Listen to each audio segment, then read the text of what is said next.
जी अस्सलाम वालेकुम स्टूडेंट्स।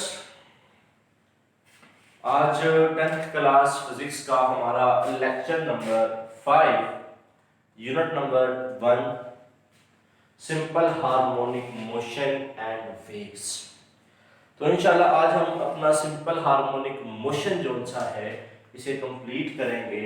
आज का जो टॉपिक है वो है motion of simple pendulum. Topic से रिलेटेड पहली बात कि ये हमारा प्रैक्टिकल पोर्शन का एक बड़ा स्ट्रॉन्ग टॉपिक है। आपकी 9th क्लास में प्रैक्टिकल नोटबुक अगर आप चेक करें तो 5.1, 5.2 और 5.3 ये तीनों प्रैक्टिकल्स सिंपल पेंडुलम से रिलेटेड है।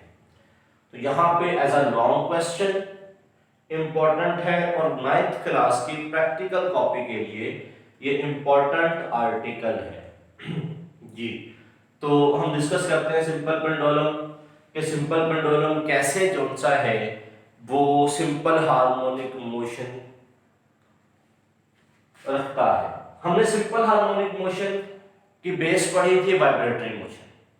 हमने पहले एग्जांपल देखी स्प्रिंग मास सिस्टम, तो उसमें जो स्प्रिंग था वो अपनी मेन पोजीशन के टू एंड फ्रो मोशन जारी रखता था। हमने उसे कहा कि सिंपल हार्मोनिक मोशन है। देन हमने बॉल एंड बाउल सिस्टम पढ़ा, उसमें भी जो बॉल थी वो अपनी मेन पोजीशन के टू एंड फ्रो मोशन जारी रखती थी। तो आज हम डिस्कस करेंगे सिंपल पेंडुलम। तो इसके लिए सबसे पहले हमारे पास एक बॉब धात का एक गोला होता है और एक स्ट्रिंग रस्सी होती है। हमने क्या किया, इस स्ट्रिंग को एक एंड से बांधकर हमने दूसरे एंड से बॉब को बांध के लटका दिया, हैंग कर दिया। इस वक्त यह रेस्ट की हालत में है।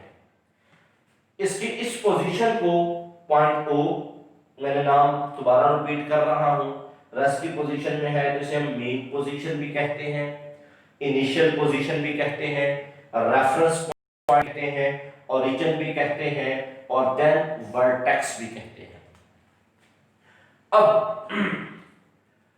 ये रेस्ट की हालत में है। तो यहां पे वही सवाल जो मैंने डिस्कस किया था बॉल एंड बाउल सिस्टम में, कि रेस्ट की हालत में बॉल एंड बाउल सिस्टम पे भी लगने वाली जो नेट फोर्स थी वो जीरो थी। वजह वेट और नॉर्मल रिएक्शन जो सा था एक दूसरे को कैंसिल कर रहा था। तो यहां पे भी वही क्वेश्चन कि why net force is zero acting in simple pendulum, missing हो गया, at mean position, at mean position. Main position पे जो सा है वो नेट फोर्स जीरो कैसे है? तो इसका आंसर आप लोगों ने खुद सर्च करना है और मुझे डिस्कशन में इसका आंसर देना है। जिसको नहीं पता चलेगा वो मुझसे क्वेश्चन पूछ लेगा, लेकिन मैंने पहले वेट करना है कि कौन बच्चा इसका आंसर मुझे देगा।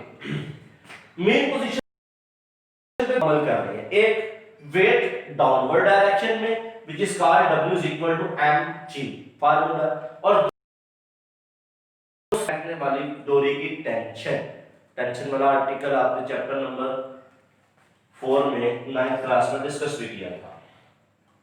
तो टेंशन, वेट की डायरेक्शन डाउनवर्ड, टेंशन की डायरेक्शन अपवर्ड, क्लियर। अब मैंने क्या किया, मैंने यहां से एक्सटर्नल फोर्स अप्लाई की और इस बॉब को मैं पॉइंट O से पॉइंट A पे ले आ गया by acting an external force, biceps खुद लगाई। अब मैंने यहां पे इसको पकड़ा हुआ। अब ये पोजीशन इसकी कौन सी कहलाएगी, एक्सट्रीम पोजीशन या फाइनल पोजीशन, और O से A तक जो ये डिस्टेंस कवर कर रही है वो हमारे पास क्या है, x, जिसका हम क्या नाम देते हैं, एम्पलीट्यूड। और याद हो लास्ट लेक्चर में मैं एम्पलीट्यूड की डेफिनेशन भी डिस्कस कर चुका था कि एम्पलीट्यूड क्या होता है, distance between main position to extreme position. तो मेन पोजीशन से एक्सट्रीम पोजीशन तक जो हमारे पास डिस्प्लेसमेंट कवर होता है इसे हम नाम देते हैं एम्पलीट्यूड का। जी मैंने यहां से बॉब को रिलीज किया, छोड़ दिया। जैसे बॉल एंड बाउल सिस्टम में ग्रेविटी खींच रही थी, इसका मतलब जब भी ग्रेविटी mg की फॉर्म में एक्ट कर रही है, अब ये ग्रेविटी के तहत मूव किया A से O पे। अब जब ये A से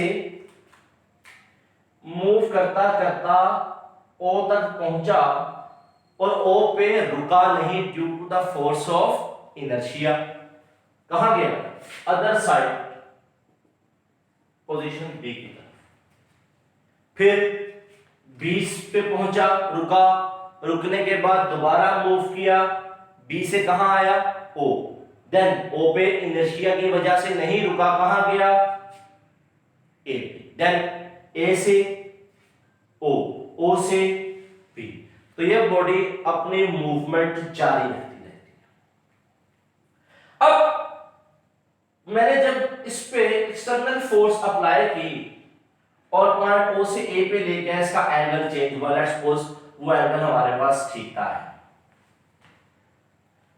अब हमारे पास अगर मैं कोऑर्डिनेट सिस्टम की बात करूं तो दो होते हैं अलोंग हमारे पास x एक्सिस और along y axis. x axis हमारे पास जो कंपोनेंट यूज होता है वो होता है cos थीटा, और y एक्सिस पे जो कंपोनेंट यूज होता है वो होता है sin थीटा। अब अगर हम इसको इसके कंपोनेंट्स में तोड़ें, जैसे फोर्स होती है हमारे पास F x और F y की शक्ल में, और then Fx is equal to F sin theta component बनता है रेजोल्यूशन ऑफ वेक्टर्स, और Fy is equal to F sin theta. तो इसी तरह W is equal to mg, ये दो कंपोनेंट बनेंगे, mg sin थीटा और mg cos theta. cos theta का फैक्टर हमारे पास हॉरिजॉन्टल कंपोनेंट में इस्तेमाल होता है अलोंग x एक्सिस। क्लियर होगी बात? जबकि हमारे पास जो मूवमेंट हो रही है वो हमारे पास वर्टिकल एंगल के लिहाज से हो रही है, हमारा वर्टिकल एंगल मुसलसल चेंज हो रहा है। तो यहां पे जो रिस्टोरिंग फोर्स होगी वो हमारे पास किस फैक्टर की वजह से आएगी? mg sin थीटा की वजह से। क्लियर होगी बात? तो देखिए अब बॉडी ने जो कि अपनी मूवमेंट टू एंड फ्रो रखी, इसका मतलब ये सिंपल हार्मोनिक मोशन एग्जीक्यूट करता है, सिंपल हार्मोनिक मोशन रखता है। इसमें बाकी तमाम के तमाम शॉर्ट क्वेश्चंस वही हैं। कौन सा एम्पलीट्यूड किस पोजीशन पे मैक्सिमम और किस पे मिनिमम होगा? नंबर 2, किस पोजीशन पे वेलोसिटी मिनिमम और मैक्सिमम होगी? नंबर 3, किस पोजीशन पे एक्सेलरेशन मैक्सिमम होगा और मिनिमम होगा? नंबर 4, काइनेटिक एनर्जी किस पोजीशन पे मैक्सिमम और किस पे मिनिमम होगी? से पोटेंशियल एनर्जी किस पे मैक्सिमम और किस पे मिनिमम होगी? तो ये तमाम क्वेश्चंस आपको पिछले लेक्चर्स में मिल जाएंगे। स्प्रिंग मास सिस्टम में पहले क्वेश्चंस, और then ball and bowl system में काइनेटिक एनर्जी और पोटेंशियल एनर्जी से रिलेटेड हमारे पास जो क्वेश्चंस थे वो दोनों पिछले लेक्चर्स में आपको मिल जाएंगे। एक चीज और, इसके टाइम पीरियड का फार्मूला जो हम प्रैक्टिकल क्वेश्चन में इस्तेमाल करें, फार्मूला है T is equal to 2 pi L over G under root G। तो आप लोगों ने पढ़ा होगा ग्रेविटेशनल एक्सेलरेशन, जबकि यहाँ पे L हमारे पास क्या है? सिंपल पेंडुलम की टोटल लेंथ, उसे हम L से डिनोट करेंगे। क्लियर होगी बात जी? तो ये आर्टिकल आपने बुक से रीड कर लेना है, डायग्राम लाजमी बनानी है और एंड पे इसका टाइम पीरियड का फार्मूला मेंशन करना है। अब आते हैं सिंपल हार्मोनिक मोशन। हमने 3 एग्जांपल्स डिस्कस किए थे, spring mass system, ball and bowl system और आर सिंपल पेंडुलम। तो इन तीनों के निचोड़ से हम सिंपल हार्मोनिक मोशन की डेफिनेशन पढ़ते हैं। देखिएगा, simple harmonic motion occurs when the net force is directly proportional to the displacement। Spring mass system में याद हो हमने पढ़ा था कि F जो सा है ये हमारे पास डायरेक्टली प्रोपोर्शनल है x के, ये पहला रिजल्ट।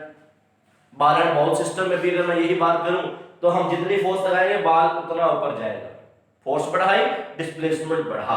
यही बात सिंपल पेंडुलम में करूं, मैं जितनी लंबाई बढ़ाऊंगा, जितनी फोर्स लगाऊंगा, फोर्स बढ़ाऊंगा, इस ए को यार मैं यहां से इसको यहां पे भी ला सकता हूं। किस तरह? फोर्स बढ़ा के। यहां भी ला सकता हूं, किस तरह, फोर्स बढ़ा के। मैं फोर्स बढ़ाऊंगा, डिस्प्लेसमेंट बढ़ेगा। उसके बाद and is always directed towards the mean position. Displacement हमारा एक्सट्रीम पोजीशन दो साइड पे है, राइट पे भी और लेफ्ट पे भी। जिस तरफ भी हम डिस्प्लेसमेंट बढ़ाएंगे हमारे पास जो एम्पलीट्यूड है वो मीन पोजीशन के लिहाज से चेंज होगा। उसके बाद हमारे पास देखें कुछ important features of simple harmonic motion है। सिंपल हार्मोनिक मोशन की कुछ प्रॉपर्टीज हैं, देखते हैं कौन सी प्रॉपर्टीज हैं। ये अलग से शॉर्ट क्वेश्चन है आपका और इंपॉर्टेंट शॉर्ट क्वेश्चन है। पहला है a body executing simple harmonic motion always vibrate about a fix position. और ये फिक्स पोजीशन का नाम क्या है जी? Mean position. Simple harmonic motion ball and bowl system हो गया, स्प्रिंग मास सिस्टम हो गया, सिंपल पेंडुलम हो गया, तीनों के अंदर बॉडी मूव करती थी अपनी मीन पोजीशन के लिए। ये पहली property. Second, it's acceleration is always directed towards the mean position. इसमें पैदा होने वाला एक्सेलरेशन हमेशा मीन पोजीशन के गिर्द होगा। लास्ट लेक्चर्स में भी ये बात हुई थी। देखें जब O से A पे जाना है, O initial velocity, V final velocity A पे। जब A से O पे आना है तो A पे इनिशियल वेलोसिटी, O पे फाइनल वेलोसिटी। जब O से B पे जाना है, O पे इनिशियल वेलोसिटी, B पे फाइनल वेलोसिटी। जब B से O पे आना है, B पे इनिशियल वेलोसिटी, O पे फाइनल वेलोसिटी। तो दोनों में देखें वेलोसिटी में चेंज आता है with respect to mean position, तो एक्सेलरेशन की डायरेक्शन हमेशा मीन पोजीशन के गिर्द होगी। थर्ड, ये जो हम शॉर्ट क्वेश्चंस डिस्कस कर चुके हैं, थर्ड और फोर्थ पॉइंट पे वही डिस्कस है। The magnitude of acceleration is directly proportional to displacement. याद हो ये भी हम पॉइंट डिस्कस कर चुके थे स्प्रिंग मास सिस्टम में कि एक्सेलरेशन डायरेक्टली प्रोपोर्शनल होता है डिस्प्लेसमेंट के। That is acceleration will be zero at mean position. Mean position पे एक्सेलरेशन क्या होगा? जीरो। क्यों? क्योंकि वेलोसिटी में चेंज नहीं आया। While it will be maximum at extreme position, और extreme position पे एक्सेलरेशन क्या होता है? मैक्सिमम। क्यों? क्योंकि O से जब A पे आया तो वेलोसिटी में चेंज आ गया। वेलोसिटी में चेंज को ही हम एक्सेलरेशन का नाम देते हैं। Fourth, its velocity is maximum at mean position। वही बातें रिपीट होंगी कि मीन पोजीशन पे वेलोसिटी क्या होती है? मैक्सिमम होती है। और while it will be zero at extreme position, और extreme position पे क्या होती है? जीरो, क्योंकि बॉडी ने वहां पे रुकना होता है। तो आज हमने सिंपल हार्मोनिक मोशन की डेफिनेशन को इन तीनों एक्सपेरिमेंट से, एग्जांपल से बना लिया। क्लियर होगी बात जी? तो आज के लिए बेटा इतना ही, बाकी इंशाल्लाह हम नेक्स्ट लेक्चर में डिस्कस करेंगे। Thank you.